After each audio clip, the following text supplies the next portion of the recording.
Hola a todos, hoy vamos a ver cómo hacer una historia clínica. Lo primero de todo, ¿qué es la historia clínica? Pues es un relato verbal o escrito de la enfermedad del paciente. Esta debe ser ordenada, clara y detallada. Es la base de una correcta práctica médica que nos va a servir para llegar a un juicio clínico de la enfermedad actual.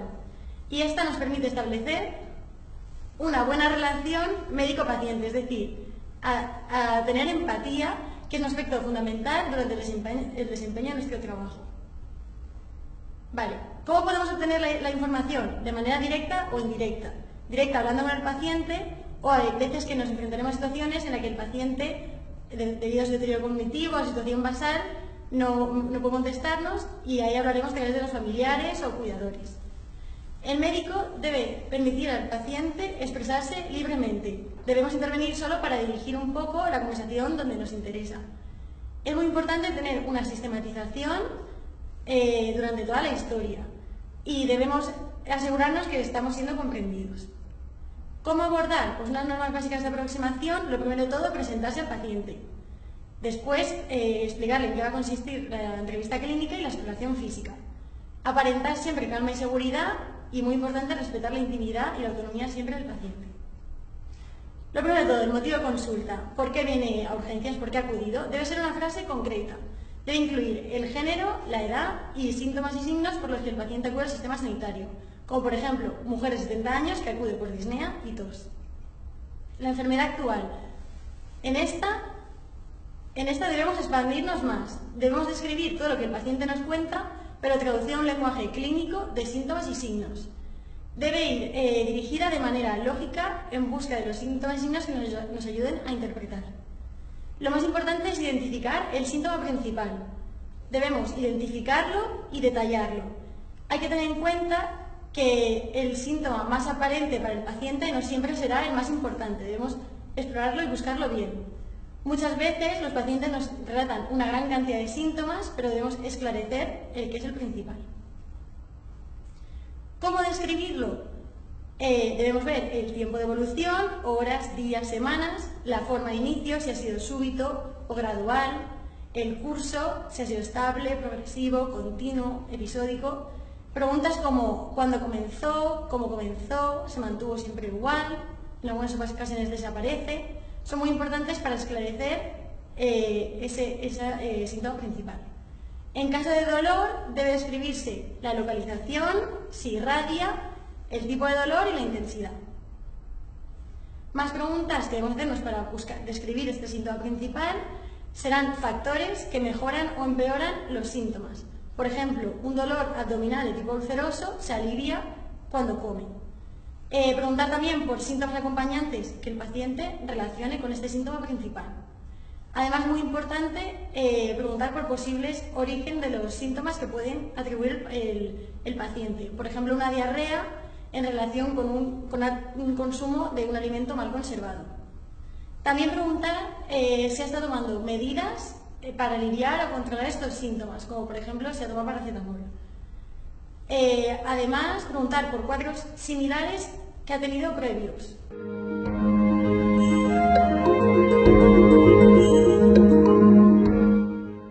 Bueno, y os voy a hablar de los antecedentes personales, que también son una parte fundamental de la historia clínica. En primer lugar, tenemos que preguntarle al paciente por las alergias a medicamentos. También debemos hacer hincapié en los antecedentes médicos, tanto enfermedades actuales como pasadas. Es frecuente que el paciente minimice sus enfermedades crónicas, por ello debemos insistir nosotros en esta cuestión. También pueden servirnos de ayuda los medicamentos que toma el paciente. Tenemos que preguntar también por factores de riesgo cardiovascular como diabetes, hipertensión y dislipemia, neoplasias, ingresos previos y transfusiones. Los antecedentes quirúrgicos también son muy importantes. Debemos preguntar no solo por la intervención, el tipo de intervención, sino también por la fecha de la misma y por si tuvo alguna complicación en el postoperatorio. Como hábitos tóxicos también hay que preguntar por el tabaco y debemos utilizar el índice de paquetes año y por el alcohol, que aparte del tipo de alcohol que toma debemos valorar también la frecuencia y sobre todo los gramos de alcohol y calcular las unidades de bebida estandarizadas. Si es una mujer, debemos preguntar también por antecedentes ginecológicos y obstétricos, tanto patología mamaria, uterina, anexial, vaginal, gestaciones, fecha de última regla, todo lo relacionado con la ginecología. Y finalmente tenemos que preguntar también por el país de procedencia, si ha hecho algún viaje reciente, que esto también puede ser de mucha utilidad, si ha tenido contacto con animales, cuál es su trabajo, en qué trabaja el paciente, y bueno, si está en contacto con algún individuo enfermo y si ha consumido algún alimento no procesado. En cuanto a los medicamentos, bueno, también hay que hacer hincapié en los medicamentos que toma, puesto que es muy importante. Hay que preguntar no solo por el principio activo, sino también por la dosis y la pauta. Y bueno, luego respecto a la situación basal, debemos valorarlo nosotros mediante unas escalas. La situación funcional se valora mediante el índice de Barthel, principalmente, el estado mental con la escala de Pfeiffer, y luego también debemos valorar el entorno social del paciente, con quién vive, si tiene familia o no, y la comorbilidad con la escala de Charlson. Respecto a los antecedentes familiares, pues nos permiten conocer si algún familiar del paciente ha tenido alguna enfermedad genética y valorar la predisposición del paciente a estas enfermedades.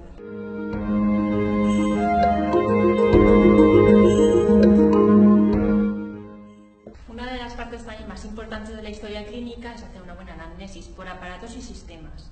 En principio haremos una valoración general, si ha habido astenia, anorexia, si hay alteración del sueño, si hay fiebre o sensación distérmica, sudoración o escalofríos.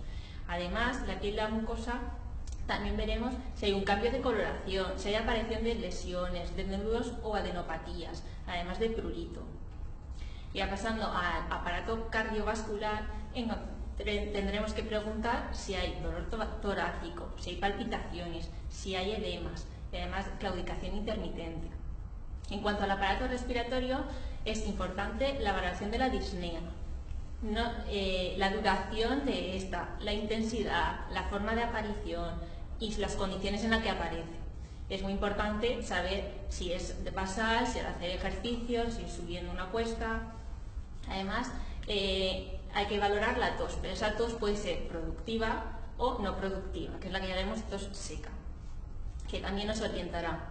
Y además, si presenta expectoración, que es lo que llamamos como tos productiva, habrá que ver si es, qué color tiene y la cantidad. Bien, ya pasamos al aparato digestivo, las náuseas o vómitos, la disfagia, valorar si es para sólidos o para líquidos, o si es para ambas, pirosis, que es la sensación de quemazón retroesternal, además del dolor abdominal, alteraciones en el ritmo intestinal, tanto diarrea como lo contrario, estreñimiento, y las alteraciones de las características de las heces, consistencia o presencia de productos patológicos, moco, sangre. Bien. En el aparato genitourinario es importante valorar la disuria, que es dolor al orinar, la polaquiuria, los cambios en el olor o color de la orina, la incontinencia urinaria, la dificultad para la micción y la presencia de exudado o sangrado vaginal. Pasando al aparato locomotor, valoraremos los dolores óseos o articulares, la rigidez, las deformidades y la alteración de la movilidad. En cuanto al sistema nervioso, valoraremos la cefalea, las alteraciones del nivel de conciencia, si presenta convulsiones, si hay pérdida de memoria, si hay desorientación, si hay alteración de la motilidad o sensibilidad, si hay alteraciones del habla, de la marcha y equilibrio y alteraciones visuales o auditivas. Por tanto, muy importante, cuando vamos a realizar una historia clínica, el acercamiento al paciente y mostrarse siempre muy respetuosos con el mismo.